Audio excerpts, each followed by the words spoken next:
sobre o dadaísmo, minha gente. E a gente vai entender um pouquinho do porquê a prof fez aquela prática maluca lá, tá? Ela tem relação com esse período e com duas obras que a gente vai ver hoje também. Lembrando, depois a prof encaminha para vocês esse material, tá? Então anotem se vocês quiserem anotar coisas que eu esteja falando também, né, para ter aí com vocês. Então, de novo, a gente sempre fala um pouquinho, né, do contexto. O contexto geral das vanguardas, elas surgem nesse período que o mundo está vivendo a Guerra Mundial, né, ou prestes a viver a Guerra Mundial, a Primeira Guerra. Então, os artistas, eles estão muito impactados, né, por essa vivência que está acontecendo aí de Guerra Mundial, né. E diferente dos futuristas que tinham uma concepção de mundo de arte, né, que estava favorável à guerra ali, que estava, né, estimulando e achando que a guerra era uma coisa positiva, outros movimentos se opunham às guerras, né, e queriam pensar uma outra arte, uma arte que pudesse criticar também essas atrocidades e essas coisas horrorosas que estavam acontecendo nesse momento. E aí, minha gente, os artistas que fundaram o dadaísmo, que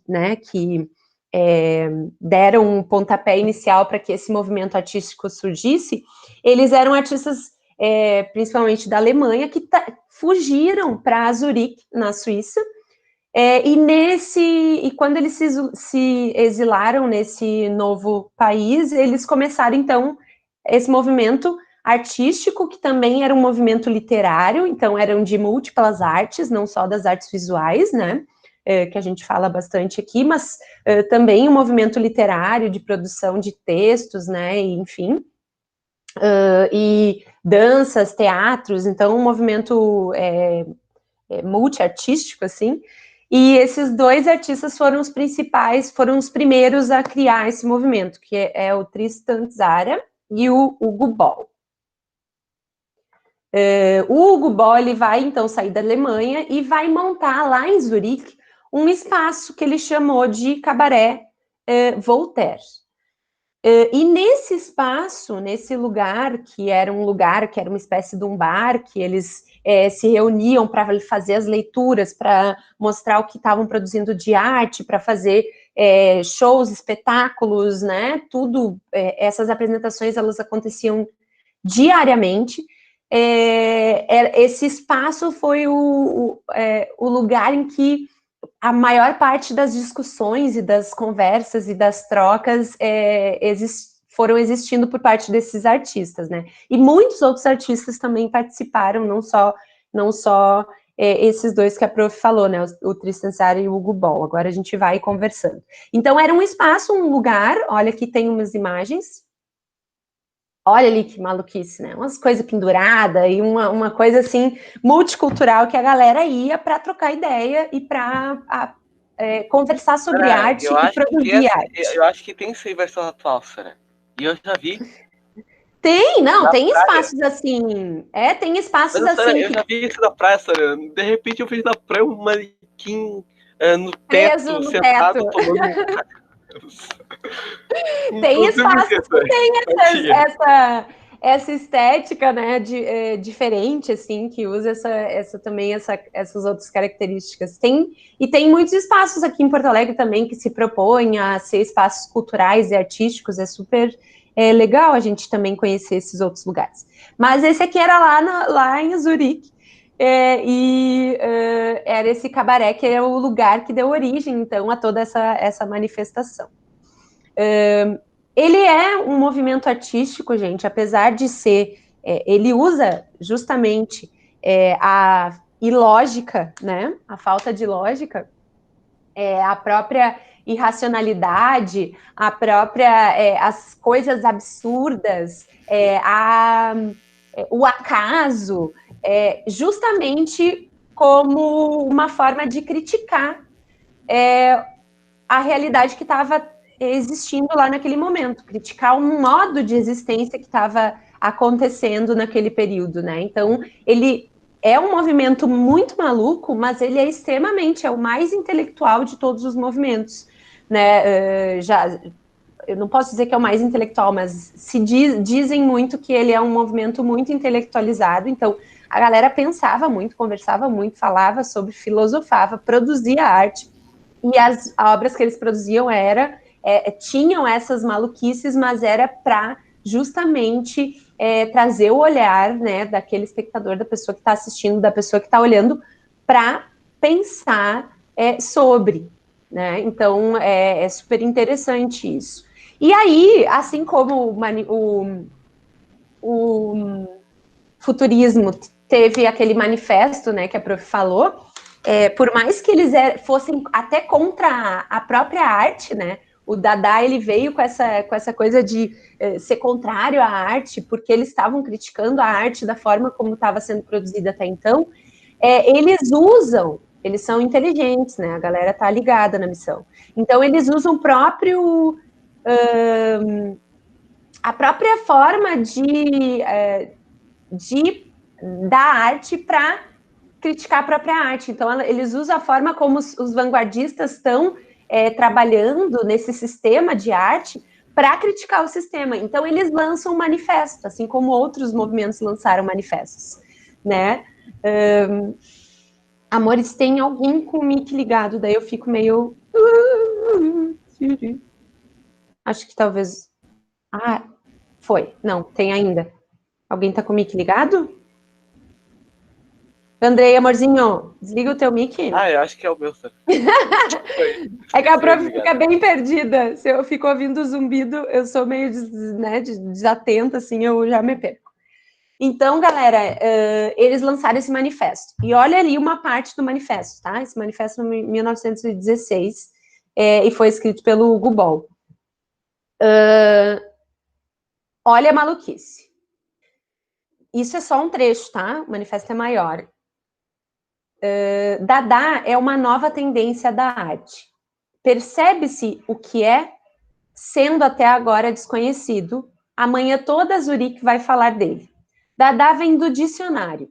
É bestialmente simples. Em francês quer dizer cavalo de pau.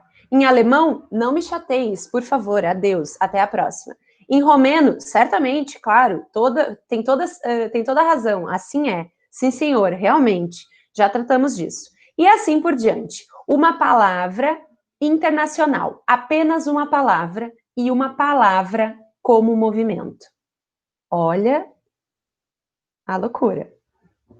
Né? Então, pensar essa irracionalidade que eles estavam apontando para a própria forma de existência da humanidade, tipo, não é irracional a gente tá vivendo uma guerra mundial, né? Então, vamos usar essa irracionalidade, né? Para a gente se manifestar contra isso, para a gente fazer as pessoas pensarem em relação a isso. Então, é essa provocação. E a palavra Dada e o dadaísmo vem disso também, vem com essa intenção, né? Não é à toa que eles colocam aqui, né? Apenas uma palavra e uma palavra como movimento. Então, lembrando que tem muita influência da literatura, né? As pessoas estavam... É um movimento que tem múltiplas artes, né? Então, literatura, artes visuais, artes da cena, teatro, dança. Então, a galera dava importância também para esses conceitos, tá? A todo momento a prof tá falando para vocês do conceito, né? Que nesse momento, os conceitos, o desejo que os artistas tinham em dizer algo era mais importante do que o como eles diziam, tá? Por isso que a gente vê uma forma de produzir arte muito diferente do que vinha sendo produzido até então. E no Dada também teve isso, né? E ele foi o mais radical nesse sentido. O que foi para, né, no ápice da coisa, assim, de usar esses conceitos e essa crítica ao que estava acontecendo na época. Aqui é um outro manifesto do Tristan Tzara também, que também vai falar um pouquinho do Dada. Dada é a nossa intensidade. Ergue as baionetas sem consequência, cabeça samatral do bebê alemão. Dada é a vida sem pantufas e paralelas, que é por e contra a unidade e decididamente contra o futuro. Olha aqui eles vêm já com uma crítica em relação ao futurismo, tá? Eles vêm, eles são muito críticos em relação ao futurismo, porque como a gente viu né, antes, o futurismo estava muito associado ao regime totalitário, né? Então eles eram absolutamente contra isso. Então eles colocam essas provocativas nos próprios manifestos. Dada permanece no quadro europeu das fraquezas, mas como assim é merda para enfeitarmos o jardim zoológico da arte, como todas as bandeiras consulares. Não queremos contra as janelas maravilhosas da elite. Não queremos contar as janelas maravilhosas da elite, pois Dada não está para ninguém. E queremos que toda a gente compreenda isso. Então, estavam também criticando a elite, né? A burguesia, essa coisa capitalista. A galera estava muito pensando tudo isso. Dada não é nem loucura, nem sabedoria, nem ironia. Olhe bem para mim, honesto burguês. Altas críticas, né, minha gente? Assim, ó. E aí a gente vai entrar nessa história ali que o Tristan Tzara fez, né? Ele era esse poeta, né, que escrevia também, que fez parte desde o início do movimento, e aí ele desenvolveu uma receita para fazer um poema Dada, que era também uma espécie de uma crítica, né? O que ele disse? Pega ali, que foi o que a gente brincou na semana passada, fazendo a nossa produção artística da semana passada.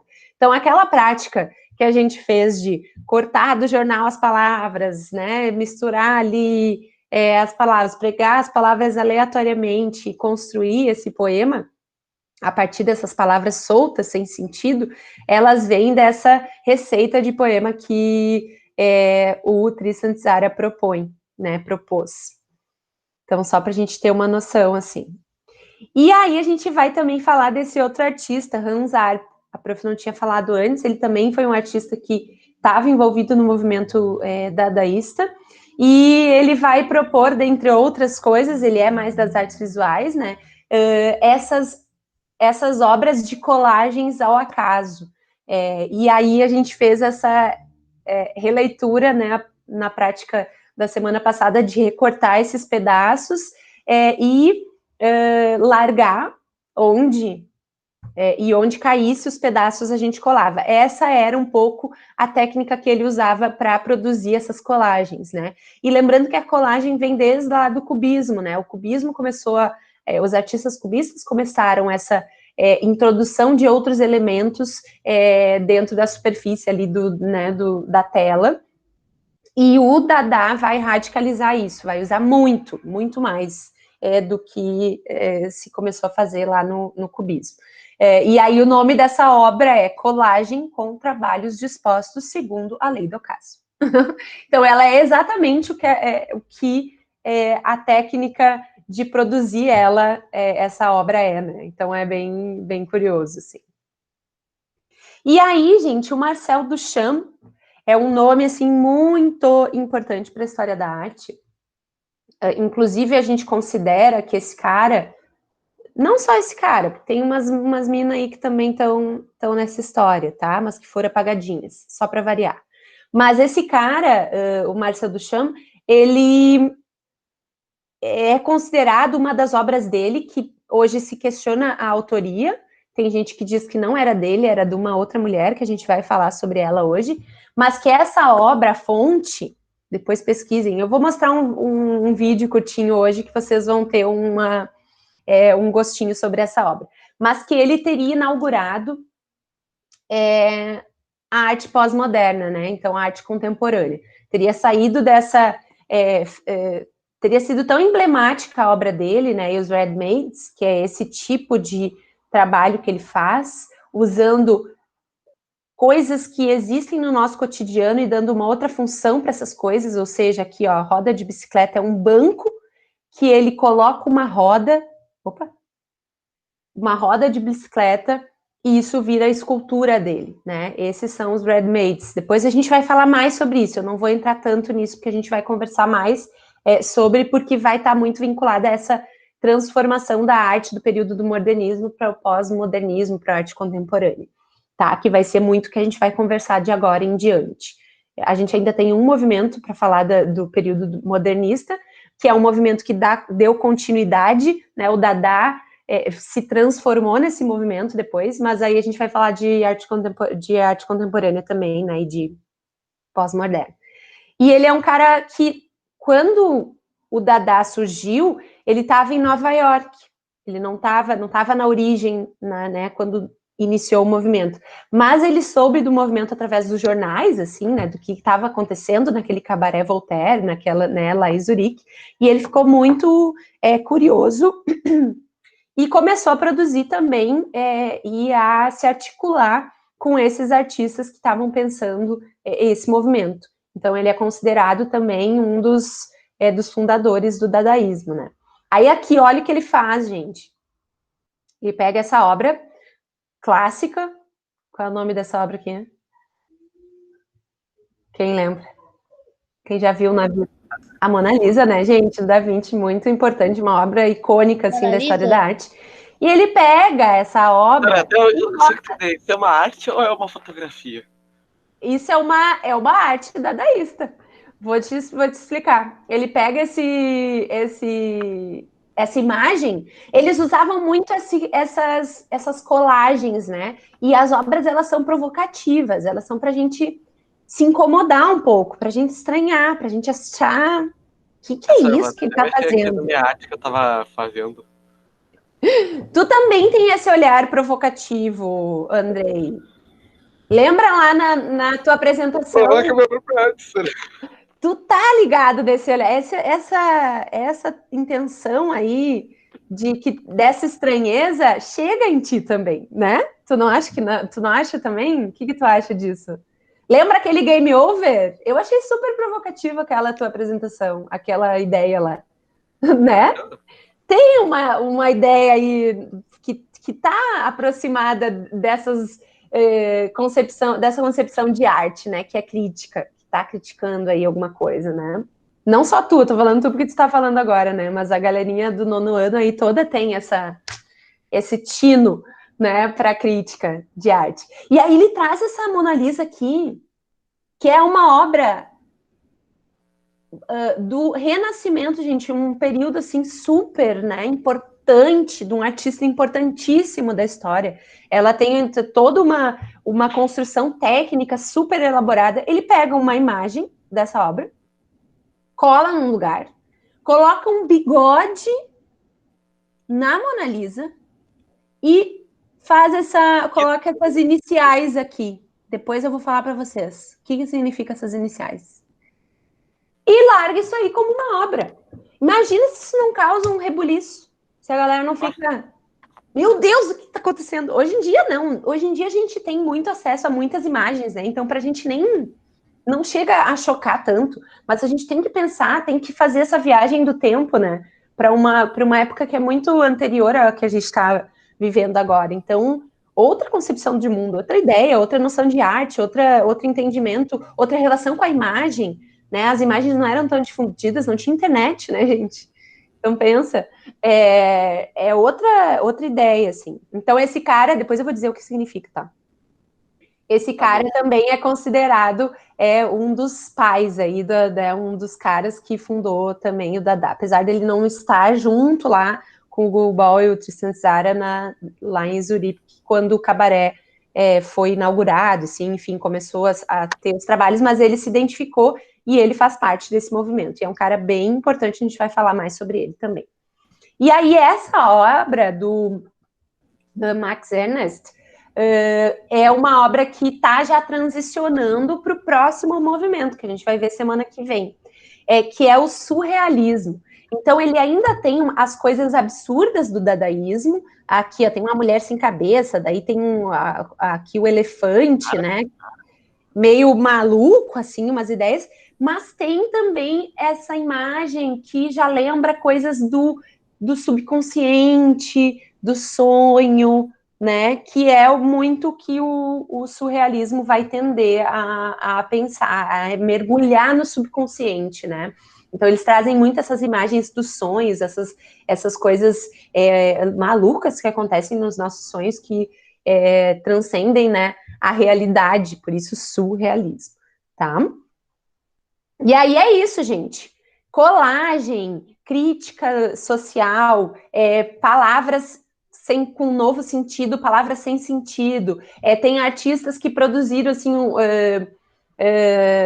poemas que não, com uma língua que não existe. Então, criaram um poema que é uma mistura de uma junção de um monte de fonema ali, sem sentido, para criticar também, né? Qual é o sentido da nossa linguagem? Qual é o sentido do nosso entendimento de mundo? Né? Tudo isso. Então, eles são altamente críticos, assim, e tem essas obras que são bastante estranhas e que trazem essa dimensão da irracionalidade, né? E do ilógico para fazer essa crítica do mundo. Foi isso aí até aí? O que acharam? Foi. Eu achei Foi muito surpreendente. legal e diferente das outras, do expressionismo, do paulismo, das outras. Diferente, né, Laura? Uhum. Mais dramático, assim, mais dramático no sentido de vai a fundo dessa maluquice que os modernos estavam tentando produzir, né? Desse questionamento sobre o que é arte, que está muito em volta da atmosfera das vanguardas europeias, né? Colagem e mistura de coisa e larga de qualquer coisa e traz o acaso para isso e faz apresentações. Gente, as apresentações que eram uma loucura, né? Era assim, um show de coisas malucas. Aí vem 3 homens de 3 nacionalidades diferentes recitando o mesmo poema com a sua língua diferente, isso para criticar também a existência do mundo. Então diz que era muito um movimento muito intelectual, que estava sempre produzindo, sempre pensando, e com muitas coisas diferentes, né? Criticando a guerra, criticando o ser humano, criticando a velocidade das coisas, criticando tudo que o futurismo pregava ali, que achava massa, eles criticam, né? Então eles se opõem muito ao futurismo. Só esse movimento, tipo, eu achei legal porque eles não ligavam muito pros detalhes, né? Eles só faziam, eles Sentido. montavam ali e não estavam, tipo, vou pegar uma coisa certinha aqui, fazer um plano. Não, eles só largavam ali no papel e fazia.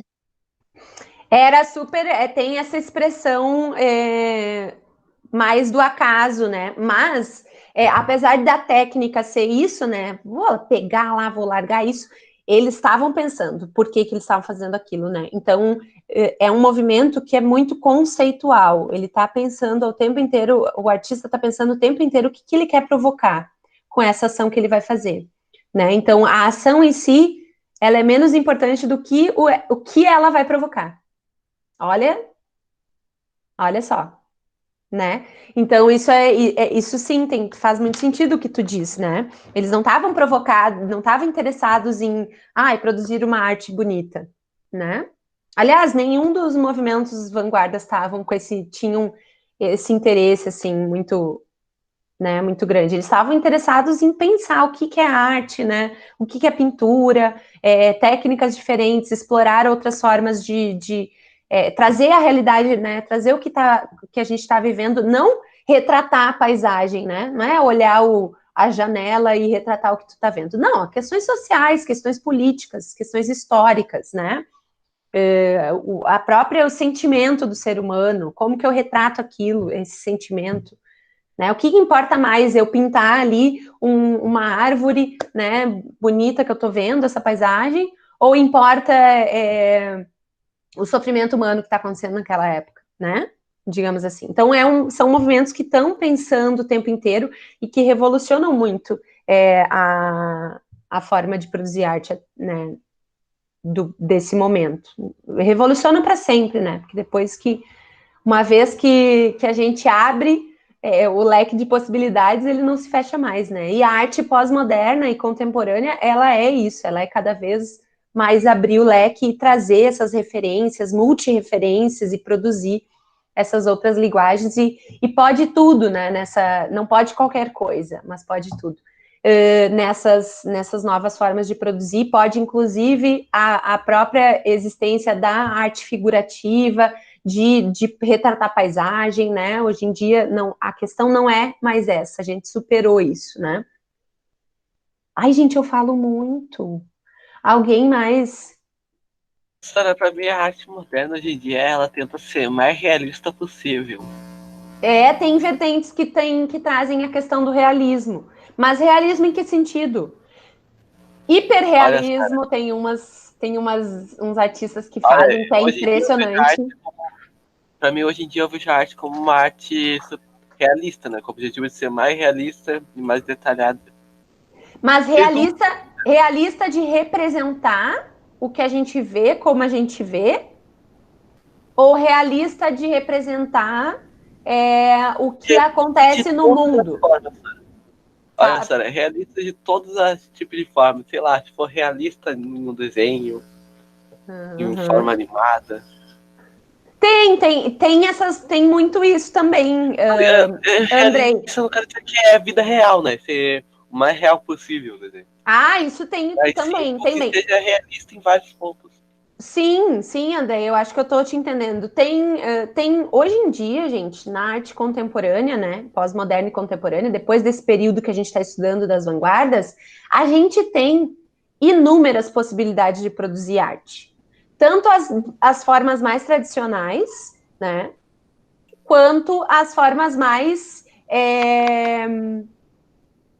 diferentes e questionadoras, enfim, que tem outros propósitos. Não que a arte tradicional não possa ser questionadora também, pode, né? Mas existem outras formas de produzir arte hoje em dia que mistura é uma mistura de elementos, uma mistura de referências, pega a referência dessa galera lá do modernismo e produz uma outra coisa, né? E tem a ver isso tudo. A gente vai conversar também sobre isso. Muito a questão do corpo do artista manifestar também o que ele quer dizer. Isso veio muito da arte da performance, depois a gente vai falar também. E é isso, a gente vive num mundo muito imagético, né? E a forma como a gente lida com as imagens e como as artistas produzem a partir dessas imagens são múltiplas também, né? Cada vez mais possibilidades. Hoje, mídias, né? Hoje tem vídeo, tem produção de desenho através, né, dessas tecnologias. Então, tem muita produção de muitas formas diferentes, distintas hoje em dia. Eu sei como é que de qual forma tu pensa quando tu vai fazer tuas artes, tuas obras, teus desenhos? A prof tá muito vinculada às artes da cena, né? Muito mais do que as artes visuais. Então eu desenvolvo muito mais o meu lado no sentido da dança e do teatro do que das artes plásticas, né? Eu gosto de escrever também, então eu escrevo também Tem arte escrita? poesia. Eu tenho poesias autorais, eu gosto de escrever também. Sara, eu gosto disso, Sara, de ficar falando qual tipo de arte que eu gosto. Que O meu tipo de bom! arte é o Vamos mais falar! comum. O meu E aí, tipo de arte é o mais comum, né? Eu não sei se é o mais comum, mas é tipo arte como fosse antigamente, só que é tratado hoje em dia. trazendo pra cá, pra realidade. Tu gosta de desenhar, né? Sim. Então, eu Faz tô falando ilustrações, desenhos. E usando essas referências aí, né, de hoje. Muito massa. E eu faço dança contemporânea, né? A minha atuação principal dentro das artes é dança. E aí eu tenho essa concepção também de dança de uma outra forma, né? Que não é tão e somente vinculada a, por exemplo, fazer uma coreografia, mas também pensando a improvisação, também pensando o conceito, né? Que tema eu quero trabalhar ali, o meu grupo, eu tenho um grupo de dança. Agora eu não faço, eu faço participações, assim, porque é um grupo que está lá em Santa Maria. que é a Casos Companhia de Dança. O título é a Casos. E a gente tem como referência muito essas obras dos artistas pós-modernos da dança. A gente vai falar um pouquinho sobre, inclusive sobre o Laban, que é uma referência da dança moderna, mas que trouxe também muita inovação para a dança pós-moderna. E aí a Prof está mais nessas artes da cena, né? Então, os meus processos de criação são mais vinculados a isso. Os processos de criação de artes visuais, eles são mais intuitivos, assim. A Prof não tem uma técnica tão desenvolvida em termos de desenho, né? Mas eu gosto muito de desenhar e de me expressar através do desenho das cores. E aí eu faço isso de N formas, né? Eu faço com os trabalhos que a gente faz, que eu proponho aqui para vocês, eu sempre faço também, faço junto, ou faço depois, ou faço antes, com vocês, e uso isso para também desenvolver a minha criatividade. Então, tem várias formas. E tu, Laura? Sora, eu gosto de desenhar muito mais rosto, né, Sora, do que corpo. Eu gosto mais rosto, assim, né, Sora, mas eu não tenho ainda, eu não encontrei ainda o meu estilo de arte, Sora. Tipo, eu gosto de todos os estilos, as obras que tu já apresentou, todos os movimentos, eu gosto, né, Sora, mas eu não encontrei ainda o meu estilo, Sora. Mas isso também é uma coisa que a gente vai construindo, né, ao longo da nossa vida, assim, não é uma coisa que a gente, sei qual é o meu estilo. E o teu estilo, a tua forma de produzir arte, porque é interessante, cada artista, né, pessoas que trabalham com arte, que estudam arte, né, e que vivem de arte, geralmente tem as suas características, né, específicas, assim, e isso eles vão descobrindo ao longo das suas produções, então tem que ir produzindo para descobrir qual é a minha característica como artista. E essa característica, ela pode trazer elementos de muitas outras, a gente pode ter como referência muitos artistas, né, e essa combinação de referências pode fazer esse estilo novo, que vai ser o meu estilo de pintar, o meu estilo de desenhar, ou eu posso ter muitos estilos também, né? Isso é bem legal, assim. Alguém mais quer falar das suas formas de produzir? A Ana também desenha, né? Tem outros, a Maísa gosta também, os guris Professora, a minha produzem. a arte que eu gosto, tipo, é uma arte animada, senhora. O que não puxa Desenhos, pra realidade, mas animação. puxa, tipo, como desenho. Tipo, eu Animação. gosto... Isso aí. Eu gosto de Desenho arte de que... animação. Ai, desculpa, Andrei, tô te interrompendo 1000 vezes. E eu acho que esse é o meu estilo de arte, uma arte mais animada. Mas também tenta fazer mais realista. Tem um... Aí, eu vi a tua parede, tu me mandou, maravilhosa. A Maísa fez um desenho na parede dela que é incrível. Andrei, isso é um universo, né? A galera que trabalha com desenho de animação, assim, ó, é sensacional. E também pode desenvolver uma linguagem própria, uma forma de desenhar os personagens próprios. Isso é legal, tem que ir a fundo. Laura, a questão de desenhar rostos é impressionante. Eu não tenho essa habilidade, tá? Não é uma coisa que eu desenvolvi, assim. Mas existem técnicas também, né? Eu quero muito. Se tu quiser me mostrar. E a Ana ia falar. Ai, que lindo! Eu não sei bem também o meu estilo de desenho. Eu só desenho mesmo. Mas tem coisas que tu gosta de desenhar e formas de desenhar, não? Como que tu chega à ideia de um desenho, por exemplo? Lindo, Tipo, Laura! Lindo, eu tô lindo, assistindo lindo. alguma coisa ou assistindo alguma música, daí vem na minha cabeça. Eu tenho alguns meio aleatórios. E tu faz Legal. estudos que nem os artistas fazem, que a gente vê que os artistas fazem. Tipo, faço vários esboços e depois faço um Sim. principal. Isso aí que massa, gente.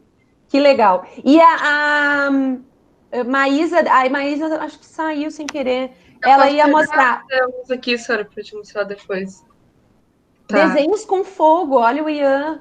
Que interessante. A própria cor, né, do fogo. O fogo é um elemento bem potente, né? Tem muitos artistas que gostam. Inclusive, eu tô com a minha velhinha. Eu sempre acendo uma velhinha. Sempre não, mas às vezes eu acendo umas velhinhas para começar a trabalhar, para ter um ritual.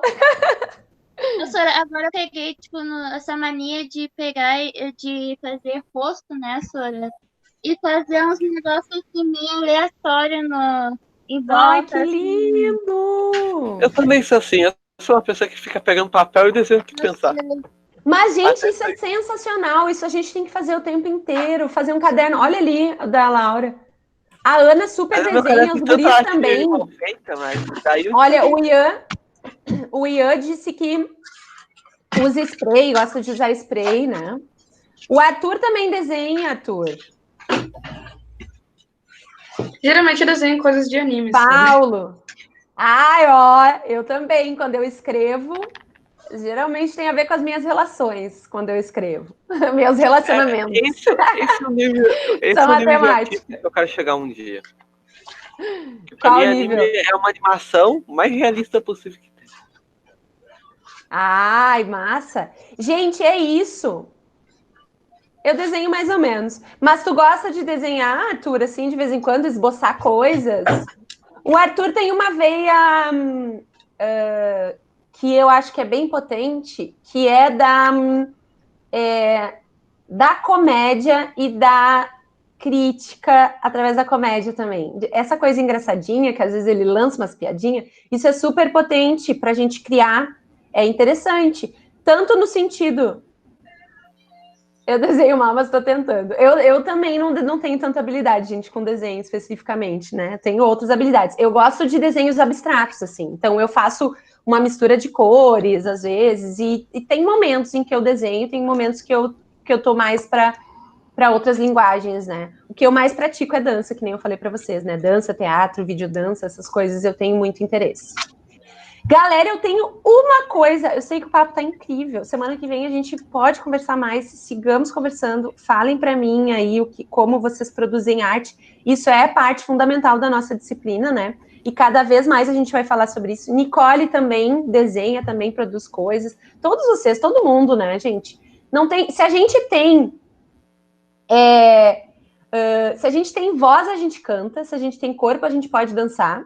E se a gente consegue escrever, a gente sabe desenhar, tá, gente? É um pouco esse o pressuposto. Só que é claro, né? Tem gente que desenvolve essas habilidades. Tem gente que não gosta muito.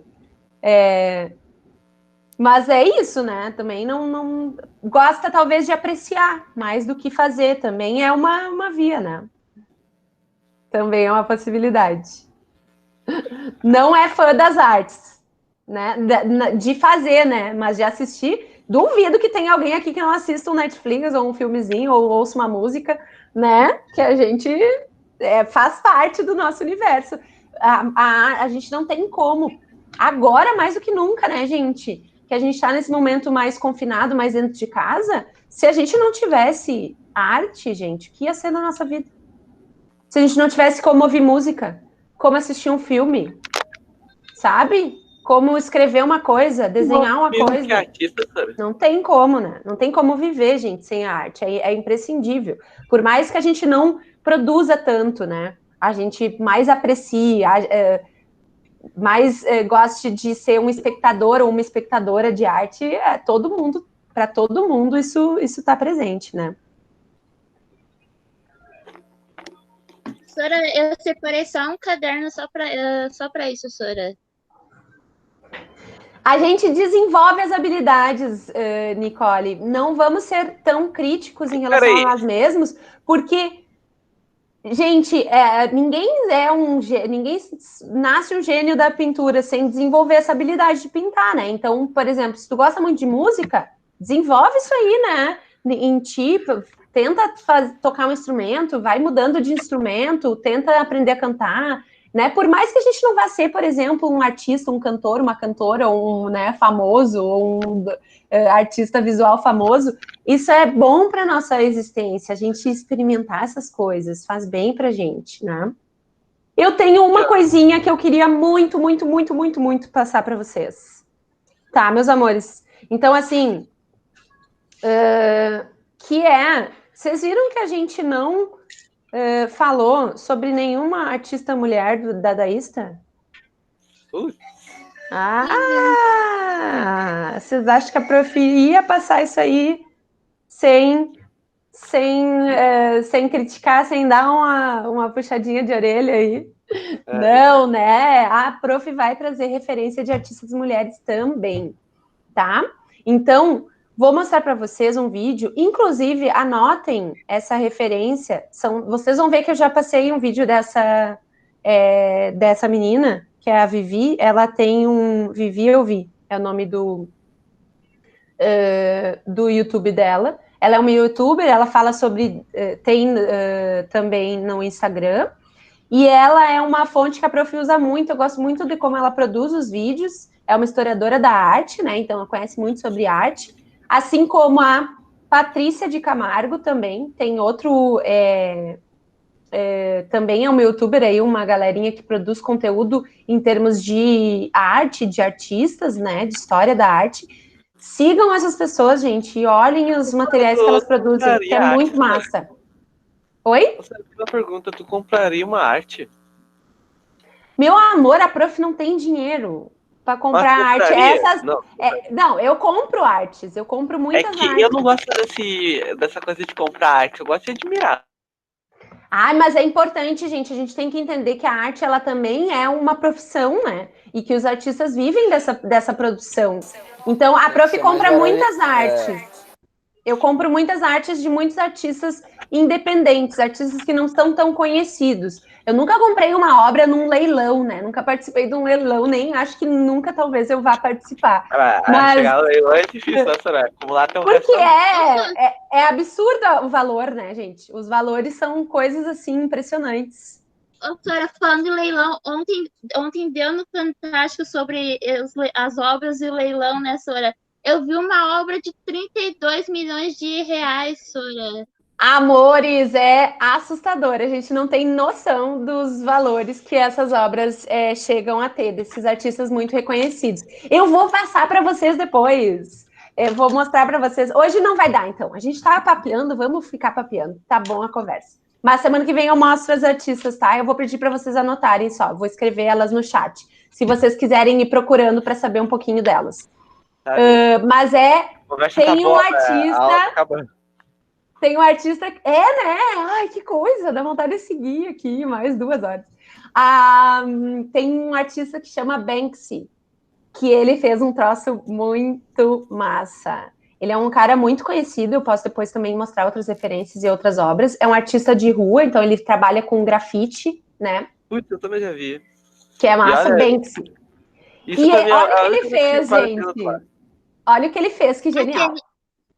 Aquele anônimo, Sora, não sei se é o anônimo. Isso, que ninguém sabe quem é, não sabe o rosto. Ele tem toda uma... Ele é muito crítico em relação ao sistema de arte, né? Então, esse sistema que supervaloriza a obra, né? Que dá um valorzão lá, que paga pelo nome do artista. Então, por isso que por isso que ele usa essa identidade que não é conhecida, é uma crítica também, né, ao sistema de arte como um todo. E olha o que ele fez. Ele botou uma obra dele para leiloar, num desses leilões, assim, maravilhosos, que a galera, né, gasta fortunas para comprar obras importantes, né, da história da arte. E olha o que ele fez, gente. Gente, depois eu vou ter que mostrar um vídeo disso, porque é muito maravilhoso. Ele fez um sistema dentro do quadro, que ele, né, colocou essa imagem, que era para ser leiloada, ele fez um sistema que ninguém enxergava, que estava ali por trás do quadro, pela frente, eu nem sei direito. Mas que, na hora em que o quadro foi leiloado, ele automaticamente se autodestruiu. Ele se destruiu. Sim, gente. O quadro foi vendido. E na hora que ele foi vendido, ele clicou lá num dispositivo e a imagem se despedaçou. Eu vi isso. Gente, olha que loucura e que genial esse cara. Imagina, gente. O carro foi um rebuliço. Né? Foi assim, ó. Esse foi... Eu vou mostrar para vocês, eu prometo, na aula que vem, tá? Porque é sensacional. E eu vou mostrar mais coisas desse cara, porque esse cara é massa também. A gente já tá entrando para vocês verem, ó. O Banksy, por exemplo, é um cara que produz agora na contemporaneidade. Então, ele já é conhecido como um artista contemporâneo, arte pós-moderna contemporânea, né? Essas terminologias, elas são... Tem galera que estuda essas terminologias, né? Que diz que que quer saber o que é pós-moderno, o que é, se a gente chama de pós-moderno, se a gente chama de contemporâneo, né? Tem umas discussões aí para a galera que estuda isso. Mas não vem tanto ao caso, o que a gente vai falar é isso, trazer essas referências múltiplas, assim, de galera que está produzindo hoje. E o Banksy é uma delas, tá? E aí, galera, para finalizar, então, nós vamos fazer o seguinte. Como eu não vou poder passar o material hoje, eu vou passar semana que vem, porque a gente ficou conversando, é importante, é fundamental, é maravilhoso, necessário a gente conversar.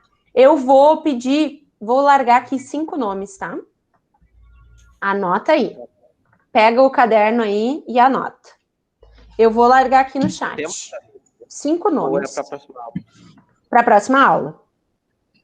5 artistas mulheres que a gente vai estudar do período do dadaísmo. A gente vai ver, né? Não vamos ver todas. Então, o que eu quero que vocês vejam? O que eu quero que vocês façam? Vamos separar por grupo? De repente? O que vocês acham? Eu queria que que vocês investigassem, que todo mundo pudesse investigar um pouco de cada uma dessas, tá? Não precisava ser todas, né? Porque vocês não vão ter muito tempo. Então, de repente, a gente separa por grupos. Ó, tem a Hannah Roche, Sofia Telbir Arp, Elsa von que eu não sei falar, sou difícil os nomes, Susana Duchamp e Beatriz Wood. Essas 5 são as mulheres artistas que a gente vai ver que estavam envolvidas no movimento dadaísta. E não sei porquê, nunca a gente ouve falar dessas mulheradas. A gente ouve falar do Duchamp, a gente ouve falar do Arp, a gente ouve falar lá do Tristan Tzara, a macharada toda, mas as meninas a gente não sabe. E elas estavam lá junto, produzindo junto. Como que a gente não sabe? Como que a gente não ouve falar dessas mulheres? Então, nós vamos falar, a gente vai pesquisar um pouco sobre elas. Vamos deixar meio livre essa pesquisa, assim.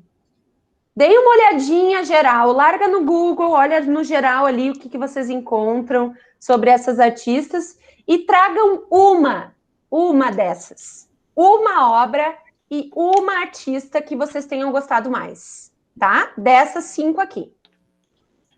Pode ser? Tá? Tá bem. E aí, semana que vem eu mostro para vocês o vídeo que eu gostaria de mostrar, que vai falar sobre essas artistas. E eu vou até deixar aqui o link, ó. Quem tiver curiosidade, dá uma olhadinha já. Mas aí na aula a gente olha de novo, tá? Aqui, ó. Quem tiver curiosidade, olha. Vai falar um pouco sobre elas e pode ajudar vocês a escolher uma delas, tá? Então, importante, escolher uma artista, por que escolheu essa artista e uma obra dessa artista. Por quê? Pode ser bem pessoal, tá? Não precisa... vai dizer o que daquela... Que impressão e que vocês gostaram dessa obra que vocês escolheram. Por que vocês escolheram aquela obra? Vocês gostaram dessa imagem, dessa, né, conjunto de imagens, por quê? Tá? Pode ser? Pode ser. Então tá. Daí, semana que vem, a gente dá uma conversadinha sobre essa e já entra lá no surrealismo, tá? Pra gente... Porque a prof quer muito finalizar a arte moderna pra gente começar a conversar também sobre a arte pós-moderna e contemporânea e pra gente produzir outras coisas também.